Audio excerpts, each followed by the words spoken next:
প্রিয় ভাইরা, আমি শেষ কথাটা বলবো এইভাবে, হিংসা করে লাভ নাই। আল্লাহ যদি কারো কান ধরে উপরে টানে, দুনিয়ার মানুষ পা ধরে নিচে নামাতে পারবে না। আজকে তারা বেড়ে যাচ্ছে, সংগঠিত হয়ে যাচ্ছে, ঢাকা বিশ্ববিদ্যালয়ের মতো প্রতিষ্ঠান তাদের হাতে চলে যাচ্ছে। ও ভাই, যাচ্ছে এই কারণে দক্ষ ড্রাইভার যারা হয়, গাড়ি রোডে নামানোর আগেই তারা গাড়িটা চেক আপ করে, ইঞ্জিনে পানি আছে কি নাই, মোবিলের মাত্রাটা ঠিক আছে কিনা, হাওয়া আছে কিনা।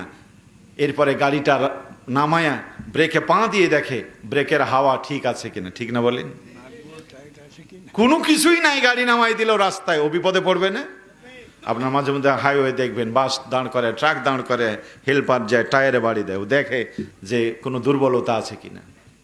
কারণ পাথরের ট্রাক যদি টায়ার বাস্ট হয়, তাহলে ও গাড়িও যাবে, ওই গাড়ির ড্রাইভার হেল্পার সব যাবে।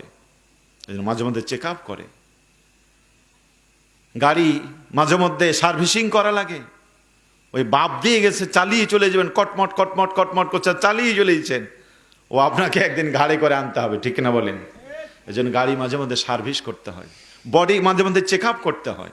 আল্লাহ আপনার মানে তাপমাত্রা দিয়েছে, স্বাভাবিক তাপমাত্রা কত? 96। এটা বেড়ে যদি 100 হয়ে যায়, 100 পার হয়ে যায়, আপনি মরণের দিকে যাচ্ছেন, আপনাকে দেখতে হবে আপনার তাপমাত্রা ঠিক আছে কিনা। আপনার রক্তের প্রেশার আছে, স্বাভাবিক মাত্রা হচ্ছে 80/120। আপনার মাথা চক্কর দিচ্ছে, আপনি ইল্লাল্লাহ জিকির করে লাভ নাই, আপনি ডাক্তারের কাছে যান, আপনি প্রেশারটা চেক আপ করেন। যদি দেখেন 80/120 আছে, ঠিক আছে, 80টা চলে গেছে 150, আর 120 চলে গেছে 250, তার মানে কি আপনার রিপোর্ট ভালো? এখন আর বাড়িতে থাকা যাবে না, আপনাকে মেডিকেলে যেতে হবে। আপনার ব্লাডে সুগার বেড়ে গেছে, যেখানে থাকার কথা 6 পয়েন্ট, 7 পয়েন্ট, 8 পয়েন্ট, আপনার হয়ে গেছে 28 পয়েন্ট। এগুলি পরীক্ষা নিরীক্ষা করেই তো বোঝা যায় না, এমনি বোঝা যায়? ডায়াগনোসিস করা লাগে, কর্মীদেরও ডায়াগনোসিস করা লাগে। রাসূলুল্লাহ নামাজ পড়তেন আর মুখ ফিরায় জিজ্ঞেস করতেন, তোমরা এই কাজ করছো, এই কাজ করছো, কারা কি করছো?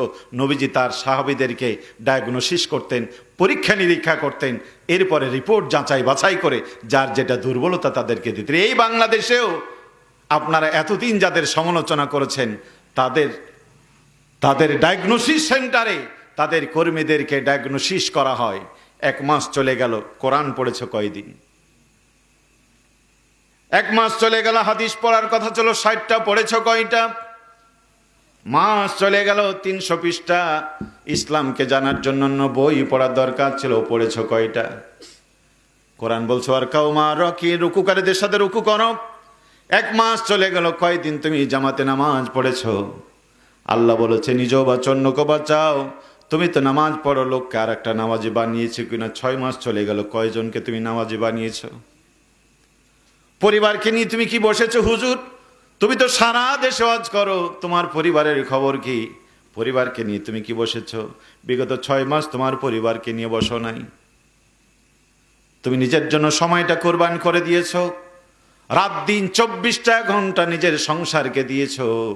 যে আল্লাহ তোমাকে চোখ দিল, মুখ দিল, হাত দিল, দেহ দিল, ব্রেন দিল, ওই আল্লাহর জন্য কতটুকু সময় ব্যয় করেছো? বিগত 6 মাস চলে গেল, কয়টা ঘন্টা দিনের জন্য দিয়েছো? পাগলের মতো দিন কাটাচ্ছ। কি করেছো? নিজেকে একবার কি জিজ্ঞেস করেছ? তুমি কি আত্মসমালোচনা করেছ? তবু কি নিজেকে মহাসভায় নিয়ে গিয়েছো? দান করেছো কতটুক? আমি তো বলেছিলাম অফিয়াম আলিহিম হাক্কুল্লিশ সাইল আল মাহরুম, অসহায় বঞ্চিতদের হক আছে তোমার ভিতরে, দিয়ে দাও। কতটুক দিয়েছো? রিপোর্ট দেখা গেল 6 মাসে পারিবারিক কোনো বৈঠক নাই, 6 মাসের ভিতরে কোনো দান নাই, 6 মাসের ভিতরে কোরআন পড়ে নাই, 6 মাসের ভিতরে একটা হাদিস পড়ে নাই। বলেন তো ওর ইমানের অবস্থা ভালো না খারাপ? আপনি কি কখনো দেখেছেন? নেতাদেরকে বলবো, কর্মীরা কোথায় যায়, কি করে দেখেছেন? তার নামাজের খবরটা কি? তার রোজার খবর কি? তার টেবিলে আপনি কোরআন হাদিস কই? মুসলমানের সন্তান, ঘরে ঢুকলে বিড়ির গন্ধ পাওয়া যায়। আপনি আজ সতর্ক হন নাই, কদিন পর আপনি ইয়াবার বোতল পাবেন। কি কর্মীদের ডায়াগনোসিস করা বাদ দিয়ে দিয়েছেন? কর্মী ধ্বংস হয়ে গেছে, ওর প্রেসার বেড়ে গেছে, ওর পালস কমে গেছে, মরণের যন্ত্রণায় ছটপট করছে। যে বিছানে থেকে শুইতে দেওয়া হয়েছিল সে চাদর তুলে এখন সে গায়ে দিচ্ছে। যাকে আপনি তৈরি করেছিলেন মানবতার কল্যাণে, এখন সে মানুষের বুকে ছুরি দিয়ে টাকা আদায় করছে। কটা টাকার জন্য মানুষ মেরে পাথর দিয়ে হত্যা করছে। আপনার কর্মীর ডায়াগনোসিস করেন নাই, ও মরণ যন্ত্রণায় ছটপট করছে। এমন অসুস্থ কর্মী নিয়ে দেশ গড়া যায় না, যায় না। এই যে শিক্ষকতা করে এসেছেন,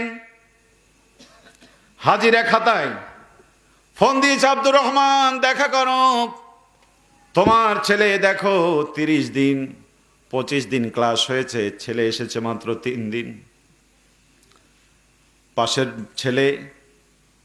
পাশের কলিমুদ্দিনের ছেলে, কলিমুদ্দিন মাঠে ঘাস কাটে, রিক্সা চালায়, তার ছেলে প্রতিদিন আসে লেখাপড়া করে। আর জমিদার বাবুর ছেলে মাত্র 3 দিন এসেছে। বলেন তো, এই রিপোর্ট যদি সার না দেয়, সারও শেষ হয়ে যাবে, ছাত্র বাদে। কারণ বছর শেষে যখন পরীক্ষা হবে, 10টা পরীক্ষা দিয়ে 9টাই গোল্লা, সার তো চ্যাম্পিয়ন হবে নাকি? লোকেরা বললো, মাস্টার খালি বেতন খাও, কি করো তুমি? বলবে না, বলবে না? এই জন্য ডায়াগনোসিস করা লাগে, পরীক্ষা নিরীক্ষা করার লাগে, রিপোর্ট দেখা লাগে। ও ভাইরা, রিপোর্টের খবর নাই, ডায়াগনোসিস নাই, এই জাতি নিয়ে জাতি গঠন করা যায় না। এই জন্য তারা টেন্ডারবাজিতে মেতে গেছে, খুন ধর্ষণে মেতে গেছে। এক ছাত্রের পকেট কেটে আর এক ছাত্ররা ধনী হয়েছে। টাকা না দিলে তোর নামে মামলা দিয়ে দিব, মামলার ভয় দেখায়া কত ছাত্রের পকেট খালি করেছে। ওরা যখন সুযোগ পেয়েছে, ইসলামী ছাত্র শিবিরকে ভোট দিয়ে তারা নেতা বানায় দিয়েছে।